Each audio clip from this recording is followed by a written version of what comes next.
In this video, we're going to have a look at the contacts feature within the Rhino app. If you haven't done it already, there's a separate video tutorial that shows you how to use your features menu to go in and enable the contacts feature within Rhino. Once it's enabled, you can click on contacts and a list of all of the contacts will appear. To add a contact, you just click on add and then you can just type in. If they belong to a company, you can search and select the company. You can input their mobile number and also their email. You can also input their address. You can now click on here and you can say that this person is a customer and they're also on support. If you flag someone as a customer, then when you go to raise an invoice, you can select them from the list. The same applies with suppliers. So when you go to record expenses, this particular contact would be available as a supplier. And of course, a contact could be both a customer and a supplier. We must remember to click on save. As soon as you've added a contact, then you can see a lot of buttons along the bottom. Essentially, you can add documents against a contact, you can record notes, you can record actions or reminders. So for example, if this was your insurance company, then you could input a reminder of when the insurance is due up next, and you can also attach the insurance policy. If enabled other features, for example, invoicing or estimating or projects, then those buttons will also appear along the bottom. By clicking on a contact, you can get a full view of all of the activity for a given contact.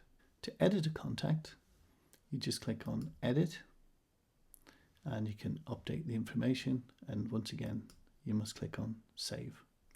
On the left hand side, if you had hundreds or thousands of contacts, you can search on the name,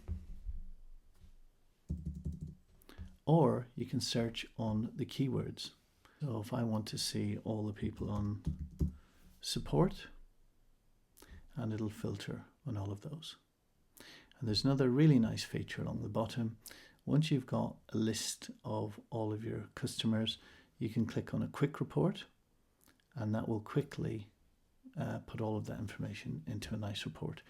And this principle applies for all of the screens. You can also use the Excel report, and that will dump all of the information that you've selected out into Excel. If you want to extend the range of search tags, you can click on the search tags, and now we can type in new search tags, click on add, and that will increase the list of attributes which you can attach to your contacts.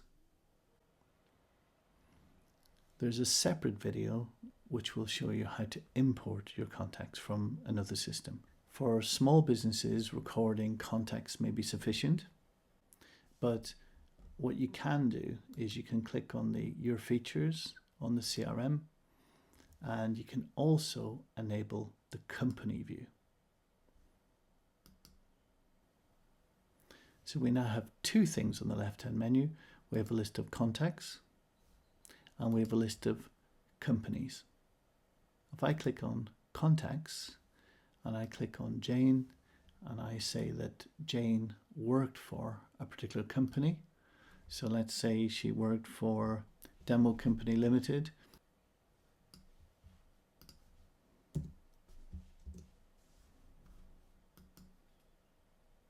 If you add in a company name and it's the first time you've added in that company name, then it will check if this company exists. If it doesn't exist, it will add it to the system on the fly. So I can now look at the company view and I can see all the contacts I've got for that company. If I go back here and I now add in another contact, and if I select the company, it automatically pulls through all of the information for the company, and then I can just add in the mobile number and I can add in the email And I'll just say my email too. Click on save. If I now click on the company view and I click on here, I can now see there's 2 contacts. And as I invoice the individual contacts and as I record notes and actions and documents, looking at the company, and I can get an overall picture of all the activity that's happening with a company. So the next video we'll look at is how to import all the data from another system.